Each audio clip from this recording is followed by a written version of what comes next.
Welcome to my channel. Today, we're exploring the erotic crime thriller, Basic Instinct, 1992.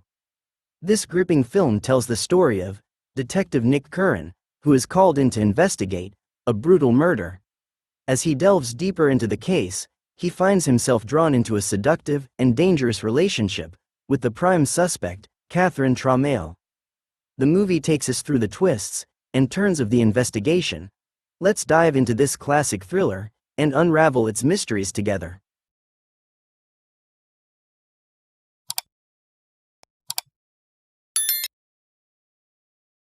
The movie begins with a charged erotic scene, suddenly interrupted as the woman in bed kills her partner with an ice pick.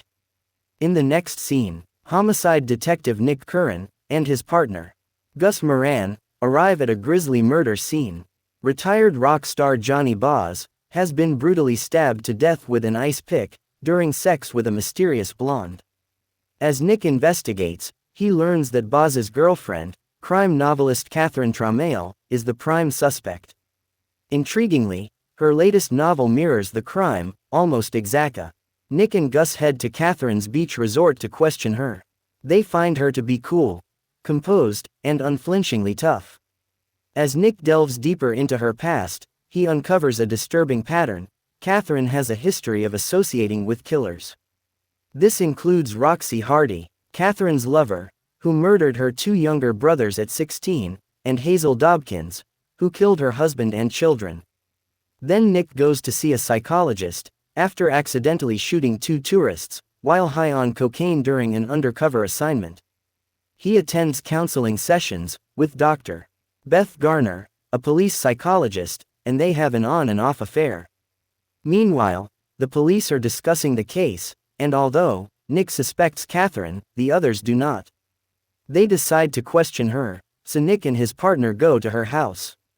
At Catherine's house, Nick discovers that she is using him as the basis for the protagonist of her latest book, and has detailed information about him. Catherine changed her dress to be visible to Nick, who notices this. They take her to the police station for investigation. On the way, she tells them about her new book, and Nick, curious, asks about the plot. She reveals that it involves a detective being murdered after falling for the wrong woman. During the interrogation, Catherine is uncooperative and taunts the investigators by smoking and exposing herself. She undergoes a lie detector test and passes, leading to her release. Nick drops her off at her house, and then goes to a bar to drink. Then Nilsson shows up and behaves badly with Nick, but Beth arrives and takes them away.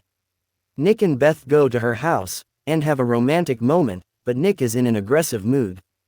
Beth is unhappy with his behavior, and asks him to leave, which he does. Later, the chief asks Nick to follow Catherine, and when he visits her house one day, she tries to seduce him, and inquires about his wife's suicide. Nick is shocked by how Catherine knows about it, and then goes to Beth to ask if she gave anyone his personal file. He becomes suspicious that she bribed Lieutenant Marty Nilsson for his psychiatric file. In response, Nick assaults Nilsson in his office. That night, Nick receives a call that Nilsson has been found murdered, and everyone suspects Nick, forcing him to take leave. Moran later uncovers evidence that Nilsson had been paid $50,000 3 months earlier, before Nick had even met Catherine. Nick was coming home when he saw Catherine waiting for him. She invited him to a party, but his partner, Moran, warned him about Catherine, saying she was dangerous and he should be careful. Ignoring the warning, Nick went to the party at Boz's club that night. There, he saw Catherine snorting cocaine with Roxy. Later, they went back to Catherine's place, where Roxy watched as Catherine and Nick had rough sex, with Catherine tying him to the bed in a manner reminiscent of how Boz was tied up by the mysterious blonde. Afterwards, while Nick was washing up, he saw Roxy standing behind him. He asked why she was hiding and watching. Roxy explained that Catherine liked her to watch. She also warned him about their relationship. Later, Roxy attempted to run Nick over with Catherine's car, but she died. When the vehicle crashed, Catherine was saddened by Roxy's death, and confessed to Nick about a college encounter, with a girl that had ended badly when the girl became obsessed with her. Nick searched for the girl Catherine had mentioned and identified her as Beth. He went to Beth's house to ask her about the situation. Beth claimed that it was Catherine who had been obsessed with her. Confused, Nick returned home to find Catherine waiting for him. He told her what Beth had said, but Catherine insisted that it was Beth who had exhibited obsessive behavior, leading her to file a report with the Berkeley campus police. When Nick visited Berkeley, he discovered that Catherine's report had been withdrawn by Nilsson a year earlier.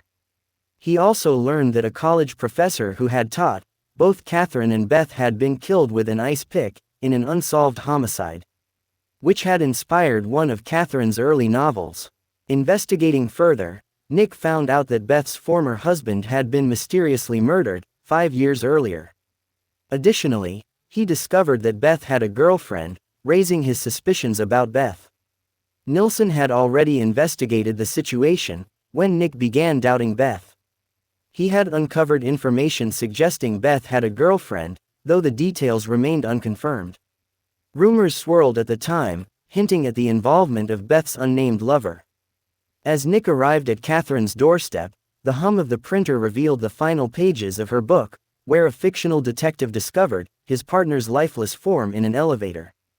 Catherine's indifferent demeanor, when she appeared, shattered Nick's hopes. She confessed their relationship was merely a means to fuel her novel, severing their bond abruptly. Heartbroken and suspicious, Nick left, his mind racing with unanswered questions. Outside, Moran awaited, planning to meet Catherine's college roommate in Oakland for clues about Catherine and Beth. During the wait, Moran instructed Nick to stay on car due to his leave. Time passed slowly until Nick's mind raced back to Catherine's novel's chilling conclusion.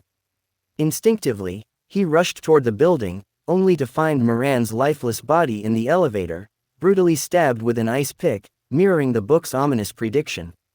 Shock and horror gripped Nick as he faced the grim reality that Moran had met the same fate as the character in Catherine's novel. In the chaos that followed, Beth appeared unexpectedly, claiming she too had been summoned by Moran.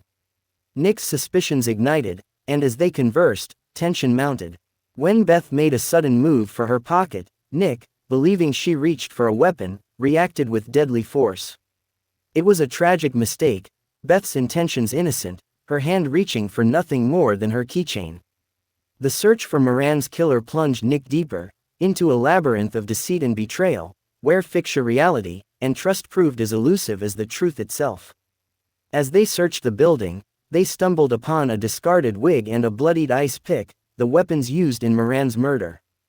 The trail led them to Beth's home, where a gun and incriminating evidence linking her to multiple killings, including those of Boz, Nilsson, Moran, and her husband, were discovered. Among the findings were unsettling photos and news clippings of Catherine, suggesting a disturbing obsession. Convinced of Beth's guilt, the investigators made their decision. Nick, overwhelmed and disheartened by the unfolding revelations, returned home. There, Catherine unexpectedly appeared at his door, finally opening up about her fear of losing loved ones, which had kept her from fully committing to Nick. Moved by her honesty, Nick comforted Catherine, and their emotional conversation turned into a moment of intimacy. They shared their grief and tentative hopes for the future. Yet, as they lay together, a chilling discovery shattered the fragile peace. An ice pick hidden under the bed, hinting that Catherine might have been the true killer all along. The revelation torn between love and suspicion, unsure of whom to trust in the tangled web of secrets and lies. So, how was the film? I hope everyone enjoyed it. The movie even has a sequel, released in 2006. If you're interested in that, just comment below. Thanks for watching. If you enjoyed this video, please give it a thumbs up, and share it with your friends. Don't forget to subscribe to our channel, and hit the notification bell, so you never miss an update. We'd love to hear your thoughts, so leave a comment below.